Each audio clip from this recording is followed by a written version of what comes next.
The blue-ringed octopus is a marvel of nature, but has many features we are unaware of. These creatures have been recorded to live in the oceans of Australia, New Guinea, Indonesia, the Philippines, Malaysia, and Japan. They are found in rubble or reef, cracks, small stones on top of reefs, and sandy bottoms, often very shallow waters. The male dies immediately after the couple mates. The female of the species will lay approximately 50 to 100 eggs, then guard them with their live, literally, not eating through the entire gestation period, lasting from 1 to 2 months, then dying from lack of strength. Young blue-ringed octopi are approximately the size of a pea and will hide under sandy ledges or use burrows for protection. The octopus will grow quickly to an average adult size, like a golf ball, within a few months, with an average lifespan of almost 2 years. Blue rings feed through the day and are occasionally seen at night, feeding nocturnally. Their primary diet consists of small crustaceans such as shrimp, crab, and small injured fish. They use a toxin that immediately kills their prey, and then consume them with a small beak-like mouth. The same toxin is also used to camouflage the octopus when they feel threatened or when they're resting.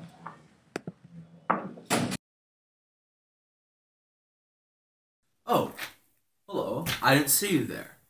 I assume you're here to learn about your genes. Well, normally I would say it's in your DNA, but for the blue-ringed octopus, it's a very different situation.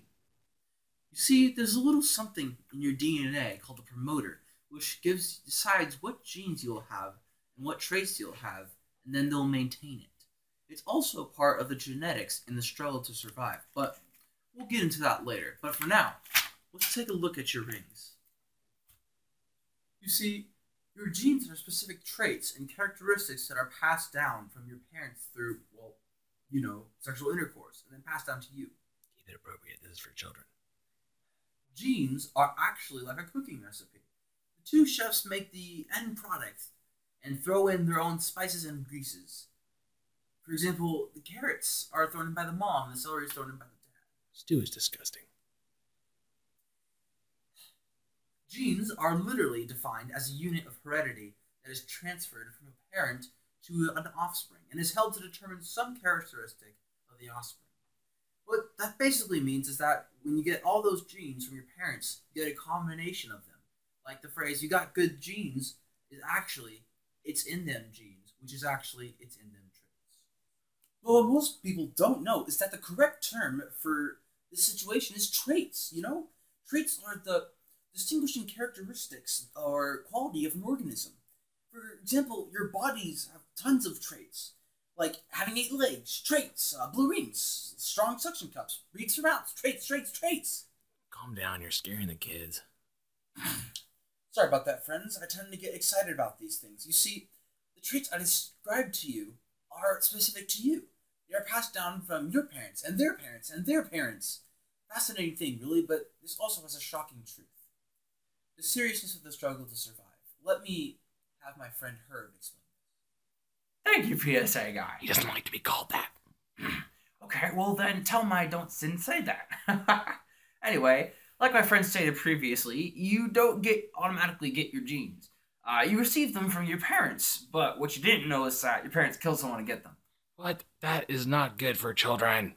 Well, then why don't you try doing a freaking boring PSA thing? Why did the freaking octopus watch the TV anyway? You see, children, the way that you get your blue rings, beaks, or any other characteristic that you may have is from your parents. But what you didn't know is what they had to go through something called the survival of the fittest. The struggle to survive in order to get these traits.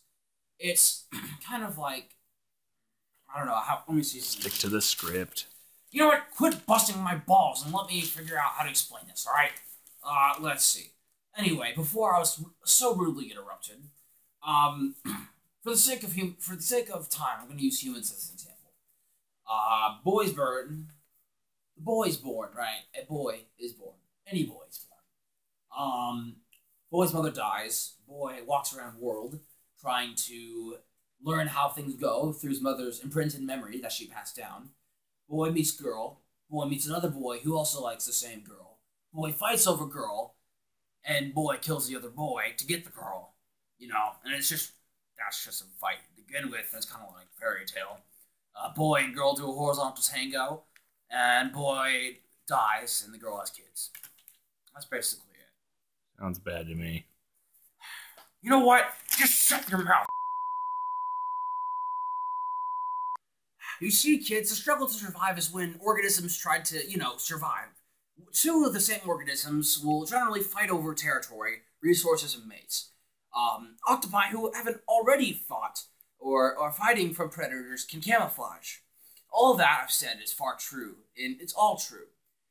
It's all part of the struggle to survive. When you examine natural selection and see organisms fighting over resources, mates, and fighting over resources and mates and territories, whatever, I'm old, I can't remember all this stuff. You can count that it's all about the struggle to survive. Well, kids, I gotta go. Gotta set up a place for poker night. Dude, you going? Yeah, I'm going. Alright, cool. Bring the PSA guy. Again, he doesn't like to be called that. Shut up. Then Billy said, I love you, Martha. But Martha said, well, I don't like you, Billy. I don't like you. Oh. Sorry. I apologize for that. Well, I see you're back from visiting Herb. You didn't say anything weird, did you? Yeah, I did. Well, you did. Anyway, as you heard, the struggle to survive is quite difficult for organisms. Currently, an average blue ring octopus has 50 to 60 blue rings, a beak sharp enough to break into rock, and has enough toxins that can make a human paralyzed within a minute and kill 26 in that same amount of time. Ouch. Yeah, I know. These are all different traits these octopi have gotten from down these years of evolution, and parents passing down their good traits and genes. The struggle to survive with octopi is very complex to begin with, but with the blue-ringed octopus, it just gets weirder. I'll pass it, you guys, down to my friend Sergeant Struggle, so that you can get more information. Sergeant Struggle? Welcome, troops. You can call me Sarge. I'm going to explain to you, little calamari, how to be a grade A octopus. Now, I bet how you're wondering how we can survive all these years, right? Well, after a young octopus is born, they already have muscle memory of how to camouflage, hunt, eat, etc. Eat, etc. That's what I said. You heard me right, soldier. From their dead mothers. Your blue rings are not visible when you're camouflaged, and the natural color that you have is brown. Hello, I'm Sergeant Struggle, but you can call me Sarge. Today I'm going to teach you little young calamari how to become a grade A octopus, alright? So, our mamas are dead at this point, right? But at this point in our lives, we have the imprinted memory from our mothers when we were born. Now, we have learned how to hunt, camouflage, fight, etc. from our mothers. Basically, after all this long journey that we have to take forward, the most important thing that we got is our toxin and our camouflage. One of those two, if we're not fighting, we're hiding. And basically, when we're hiding, our natural skin color is brown.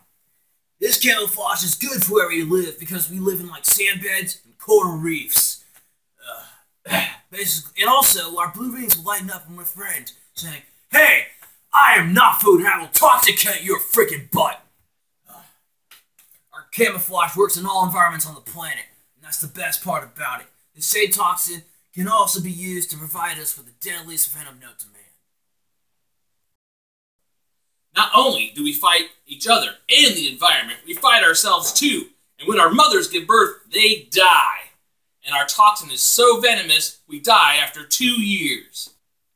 We use this toxin to take down other octopi. Now, as stated previously, we use these toxins we contain, and they can kill 26 humans in 1 minute. But with that being said, how we fight each other is absolutely fantastic. We have beaks dipped with toxin, and we fight each other, and we cling onto each other with our legs. We cling, and we go bam, bam, bam, and we use our beaks to jab each other as much as we can. We either A, die because of the toxin, or B, bleed to death.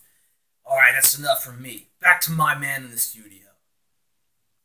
As you can see, young octopi, the struggle to survive is real. Not only do we fight against the predators and each other and the environment, but we also fight ourselves. After giving birth, we die. After 2 years, we die. In general, we have to reproduce fairly quickly to make sure the world doesn't lose any blue rings. In other words, thank you for watching, everyone. All right, man. Let's go get some wiener schnitzel. What's your name again? I've known you for like 8 years, and I don't even know your name. I've never got a real name. I've always been the PSA guy.